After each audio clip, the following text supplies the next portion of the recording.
네, 국민의힘 공정방송감시단 단장 황보승입니다.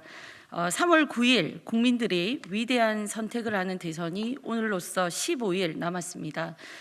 투표율이 가까워질수록 선거 열기가 올라가고 국민적 관심도 높아지고 있습니다. 5년에 한 번 찾아오는 대한민국 지도자를 뽑는 대선을 불공정하게 편파적으로 방송하는 언론사가 있습니다. 국민의힘은 YTN에 지속적으로 방송법이 규정한 공정방송의 의무를 수십 차례 당부했습니다. 그럼에도 전혀 개선되지 않아서 직접 찾아가 호소하기도 했습니다.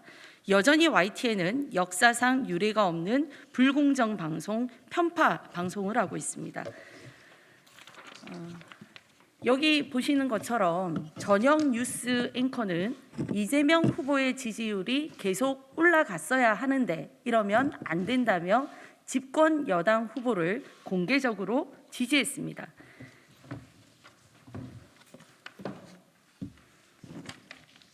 네, 또 김혜경 공금 횡령 의혹 보도에서는 보시는 것처럼 다른 방송사가 공무원 사적 용무, 법인카드 사적 유용이라고 하는 것에 반해 YTN은 과잉 의전이라며 법적 문제를 도덕적인 문제인 것처럼 사건을 축소해서 보도했습니다.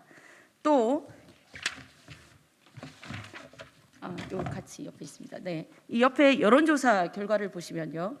여론조사를 왜곡 보도하기도 했습니다. 같은 날 4개 여론조사 기관 중에 3개 기관이 윤석열과 이재명 지지율 차가 4에서 9%가 난다고 발표했는데 YTN은 가장 작게 차이가 나는 0.5% 자료를 내세워서 윤석열 후보와 이재명 후보의 지지율이 초박빙이라는 것들을 부각하면서 소설을 쓰기도 했습니다.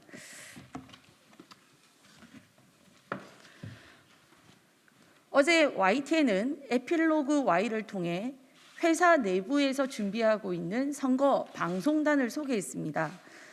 선거 방송단 사무실 벽에는 후보자별 투표 결과를 그래픽으로 만든 자료가 붙어 있었습니다. 그런데 이 자료가 온통 이재명 후보가 큰 표차로 윤석열 후보보다 앞서는 그래픽입니다. 심지어 이재명 후보 당선 확정이라고 붙은 자료도 있습니다. 방송국 사무실이 아니라 이재명 선거 캠프 사무실이라고 해도 전혀 어색하지 않을 정도입니다.